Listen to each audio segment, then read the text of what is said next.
So just a simple stretch you can do on the leg. A lot of people, I mean, especially me, on my leg does a lot of this when I'm laying face up. So when you see that, bring it to center. Grab the foot a little bit, a little slight stretch here. So there's a big muscle in the front of the quad right here called the rectus femoris. You put your palm right in the center of it and then just give it a little stretch. And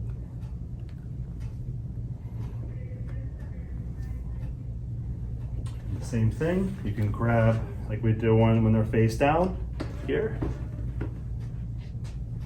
And then vibration.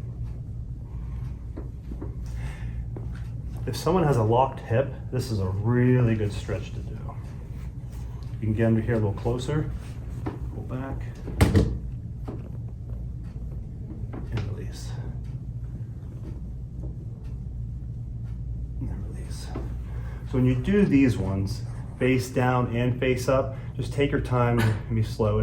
So apply some lotion on your hands and just some quick swoops.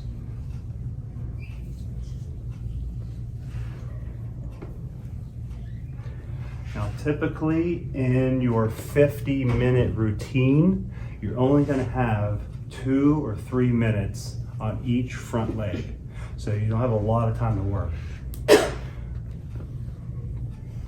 So when you do the quick swoops, make them, don't be all over the place. Just make it a little quicker. So you can hurry up and get that lotion on and then go right to work.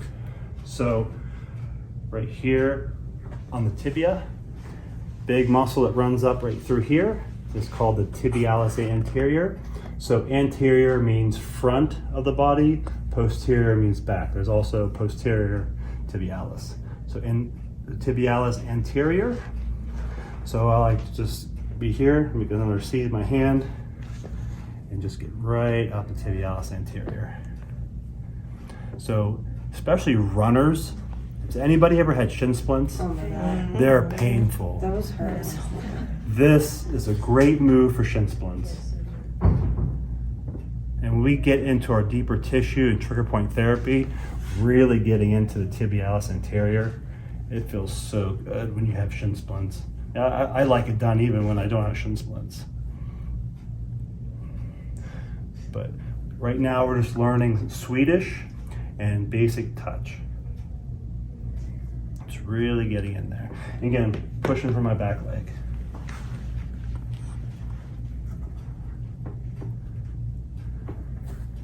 Just work up the tibialis anterior a little bit. And then you can work on the side. So I want you guys to get good also. A lot of therapists just avoid the whole knee completely. I don't like to do that. There's the ACL, the MCL, the LCL, the PCL, and I like to get those ligaments. I have a lot of scar tissue in my knees from volleyball, so that feels so good. Good. And all of those ligaments I just named attached to a different muscle. So the simple word for this technique is called knee screws. And you want to get good with getting in there and working that. Do a little bit of knee screws. So my first stroke when I do the quad is I like to get the rectus femoris first. Quad, four big muscles here. There's a patellar tendon right there, and that connects right into the rectus femoris. So you can use your hand if you want to start one light, and you can get, I like to use my knuckles a lot when I do the quads.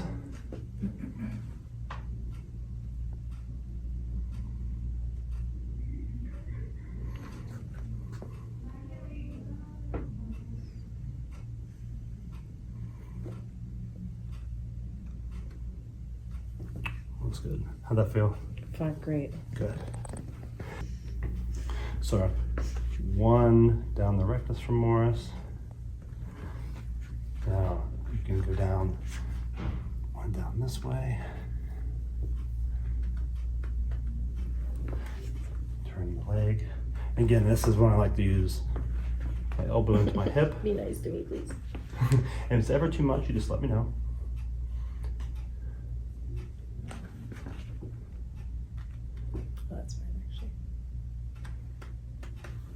And then getting the IT band too. Now the IT band can be very sore on people, especially people who do running, play any kind of sports. And when this is tight, it can be very, very, very, very painful. So be careful when you start going deep down here. And then you gotta be careful of the greater trochanter as well. So a lot of people recommend using your palm on the IT band, which I totally understand why, because you don't want to put the knuckles into the greater trochanter. You can do it, you just have to be very careful. So if you're having a hard time with this, start with your palm, work the IT band first. Ooh, that's sore. Good sore? Hurts Yeah, so it's good or sore, hurts bad? Yeah, it's good sore. So again, when you do the IT band, I don't want to just jam my fist in there and go. I gotta be real careful. I'll make somebody cry down there. Yeah, they could pop off the table screaming because they're being so bad.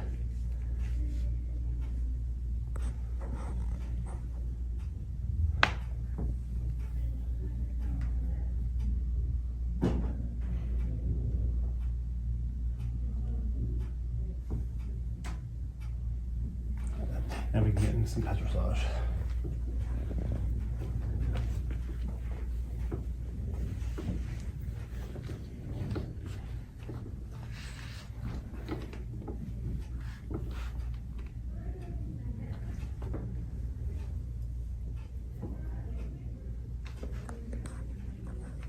So again, I like using this technique a lot. So deeper with my fist, lighter touch with my hand. So when you're doing this, try to find a way that works best for you. You feel the best down here, try it and do it. If you some like being this way and leaning in, some like being like this. So whatever position you want to use, you can just walk sideways. Just make sure again you're using your body weight. And turn, switch body weight back.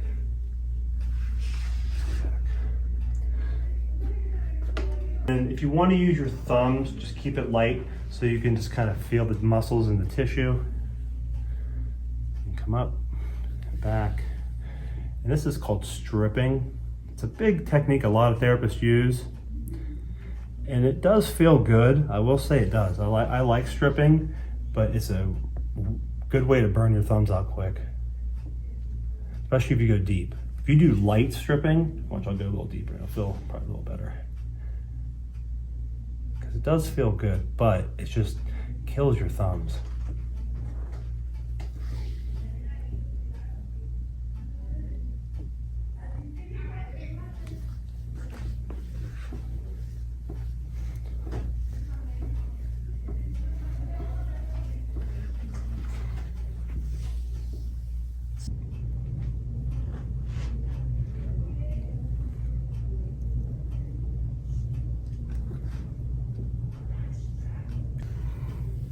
So back when we're finished, just doing this, our strokes, and then we're finished.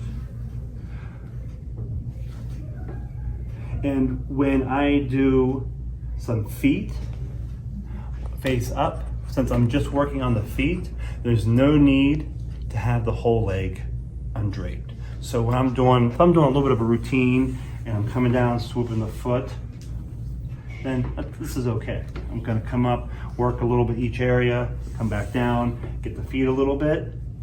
So if she wanted extra feet work done in her massage, so she asked for I would like a little more focus on my feet.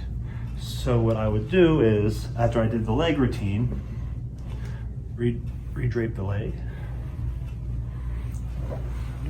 And same thing. Just be a little careful, fingers, get the sheets there. Boom.